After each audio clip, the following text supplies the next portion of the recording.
तो आज के वीडियो कोई रोस्ट वीडियो नहीं होने वाली। आज के वीडियो होने वाली है एक स्टोरी टाइम वीडियो, जिसमें मैं तुम लोगों को बताऊंगा कि कैसे मैंने अपनी स्कूल लाइफ में एक बेवकूफों वाली हरकत करी थी और उस वजह से मेरे साथ क्या क्या हुआ था। और ये सुनकर तुम लोग भी बोलोगे कि भाई तू कितना बड़ा बेवकूफ था यार, उस टाइम पे कितना बड़ा, मतलब ऐसी हरकत कोई कैसे कर सकता है यार। तो वही मैं बताऊंगा आज की इस वीडियो में। तो शुरू करते हैं वीडियो को।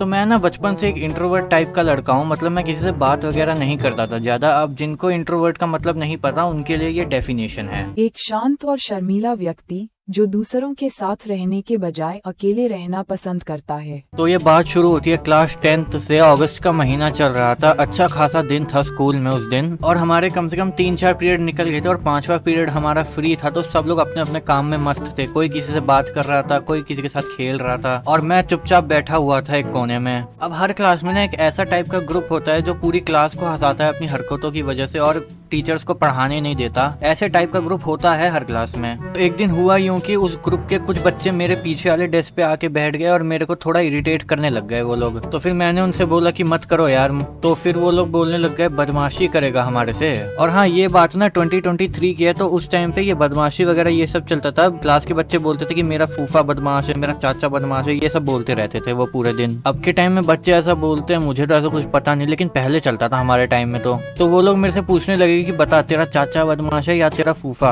और मैंने जवाब में ये बोल दिया कि मेरा चाचा या फूफा नहीं, मेरा बाप बदमाश है। लिटरली मैंने ये बोला कि मेरा बाप बदमाश है। पता नहीं क्या सोच के बोला था मैंने ये उस टाइम पे। और हाँ, एक बात और, क्लास 10th के टाइम पे ना मैं बिल्कुल डम टाइप का लड़का था, मतलब जैसे कोई मिलिया में रोहित मेहरा था ना, वैसा टाइप का लड़का था मैं उस टाइम पे। तू बड़ा जरूर हो गया है, लेकिन फिर भी तू छोटा है। हाँ, अब नहीं हूँ मैं वैसे टाइप का, अब तो काफी दिमाग आ गया है मेरे अंदर, पर पहले था मैं ऐसा। तो फिर जब मैंने ये बोला ना कि मेरा बाप बदमाश है, तो उन लोगों ने अपने ग्रुप के बाकी लोगों को बुला के मेरे पास वाली सीट पे बैठाया और मेरे से पूछने लगे कि तेरा बाप बदमाश है, फिर तो तेरे पास बहुत सारी चीजें भी होंगी। और मैं एक 13 साल का गधा बच्चा जिसने बिना कुछ सोचे समझे कुछ भी बोल दिया कि मेरे पास 1400 एकड़ जमीन है, मेरे पास इतनी सारी गाड़ियां हैं, मेरे पास थार है, मेरे पास फॉर्च्यूनर है, मेरे पास ये वाली गाड़ी है, मेरे पास वो वाली गाड़ी है। और इन रियलिटी मेरे पास इनमें से कुछ भी नहीं था। मेरे को तो साला ये भी नहीं पता था कि एकड़ होता क्या है, आज तक पता नहीं चला मेरे को। और भी पता नहीं क्या क्या बोला था मैंने उस दिन। और ये सब मैंने जितनी भी बातें बोली थी ना उस टाइम पे, ये सब मैंने मजाक में बोली थी, और मुझे लग रहा था कि वो लोग भी मजाक में ले रहे होंगे इन बातों को। लेकिन उन लोगों ने इस बात को फैलाना शुरू कर दिया पूरी क्लास में, और यहाँ तक कि दूसरे सेक्शन में अपने दोस्तों को भी जाके बता रहे हैं ये सब बातें। और ये सब चीजें होने के बाद जब भी कोई मेरे को देखता था ना, तो मेरे से पूछता था मजाक में कि तेरे पास सच में ये सब है क्या। और मैं भी बेवकूफों की तरह बोलता था हाँ हाँ मेरे पास है। मतलब उस टाइम पे मैं किस लेवल का बेवकूफ इंसान था तुम ये समझ ही सकते हो। और कुछ दिनों तक ना ऐसा ही चलता रहा, वो लोग मेरे से मजे लेते रहते थे और मेरे को भी उतना कोई फर्क नहीं पड़ता था। मैं यही सोचता था कि मजे ले रहे हैं, लेने दो। और यही सब करते करते ये बात पहुंच गई हमारी क्लास टीचर तक। और उस टाइम की मेरी जो क्लास टीचर थी ना, वो बहुत स्ट्रिक्ट थी, मतलब बहुत डांटती मारती थी हमें। मेरे को तो बहुत डर लगता था उनसे उस टाइम पे। तो एक दिन वो आई फर्स्ट पीरियड में पढ़ाने के लिए, और उन्होंने मेरे को खड़ा किया और मेरे से पूछा कि बेटा आजकल मैं क्या सुन रही हूँ कि सब तुम्हारे बारे में बोल रहे हैं, तुम्हारे पास थार है, फॉर्च्यूनर है, इतनी जमीनें हैं, तुम्हारा बाप बदमाश है, ये है वो है। और मैं भी वहाँ गधों की तरह बोल रहा हूँ कि हाँ हाँ मैम, मेरे पास इतनी सारी जमीनें हैं, मेरे पास इतनी गाड़ियां हैं, मेरे पास ये है, मेरे पास वो है। और इन्हीं सब बातों में पूरा पीरियड उनका निकल गया। और जब वो दूसरी क्लास में पढ़ाने जा रही थी ना, तो जाने से पहले उन्होंने ये बोला कि बेटा तुम्हें अगले पीरियड में वाइस प्रिंसिपल के पास लेके जाऊंगी। और मैं उनकी इस बात को हल्के में ले रहा था, मुझे लगा था ऐसे ही बोल रही होंगी डराने के लिए, और फिर वो चली गई।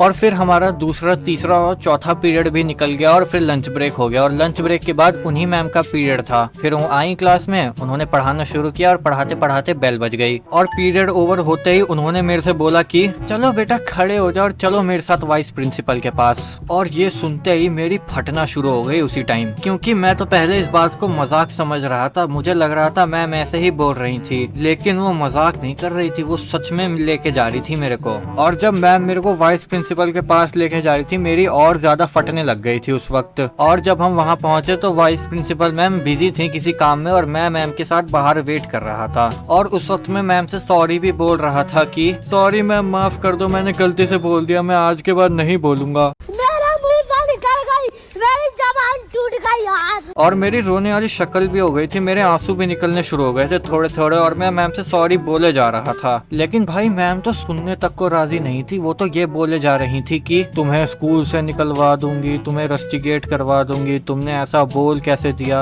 ऐसा ऐसा कुछ बोल रही थी मैम मेरे को। और मैम को दूसरी क्लास में जाके पढ़ाना था और वाइस प्रिंसिपल मैम अपने काम से फ्री नहीं हो पा रही थी और मैम का टाइम भी निकले जा रहा था। तो उन्होंने मुझे वापस क्लास में भेज दिया और वो चली गई दूसरी क्लास में पढ़ाने। और मैं जब वापस क्लास में आके अपनी सीट पे बैठा तो उसी ग्रुप का एक बंदा मेरे पास आके बैठा और बोला कि देख भाई, तूने जो कुछ भी बोला अभी तक कि मेरे पास ये है, मेरे पास वो है, हम सब वो भूल जाएंगे। ये समझ ले कि तूने कुछ ऐसा बोला ही नहीं और हमने कुछ ऐसा सुना नहीं, लेकिन फिर कभी आगे चल के ये बातें मत बोलियो। और वो लड़का जिसने मेरे से ये सब बोला वो काफी अच्छा भी था और वो आगे चल के मेरा बहुत अच्छा दोस्त भी बन गया। लेकिन फिर शाम के टाइम मेरी क्लास टीचर ने मेरे घर पे फोन करके मेरी मम्मी को अगले दिन स्कूल बुला लिया मेरी करतूतें बताने के लिए। फिर जब मेरी मम्मी अगले दिन स्कूल आई ना तो मेरी मैम ने मेरी मम्मी के सामने मेरी सारी करतूतें बता दी कि आपके बच्चे ने ऐसा ऐसा बोला है कि मेरे पास इतनी सारी जमीनें हैं, मेरे पास थार है, मेरे पास फॉर्च्यूनर है, मेरे पास ये वाली गाड़ी है, मेरे पास वो वाली गाड़ी है, ये सब बोला है इसने। और लगभग आधे घंटे तक मेरी मैम ने मेरी मम्मी से मेरी शिकायत करी और दोनों ने मिल के मेरे को डांटा आधे घंटे तक। और फिर घर जाते समय रास्ते में भी मेरे को डांट पड़ी और घर जाके मेरे को और ज्यादा डांट पड़ी मेरी इन हरकतों की वजह से। और फिर बहुत सारी डांट खाने के बाद ये बात वहीं खत्म हो गई, लेकिन उस दिन मेरे को डांट बहुत पड़ी थी। और फिर क्या, स्कूल के सिर्फ 3 साल बचे थे और मैंने 10th 11th 12th तीनों पास कर ली। लेकिन इन 3 सालों में मेरी क्लास के और दूसरे सेक्शन के लड़कों ने मेरे बहुत मजे लिए थे। लेकिन एक बात अच्छी हुई कि ये बात पूरे स्कूल में नहीं फैली। अगर पूरे स्कूल में फैल जाती ना फिर तो पता नहीं क्या ही होता मेरे साथ।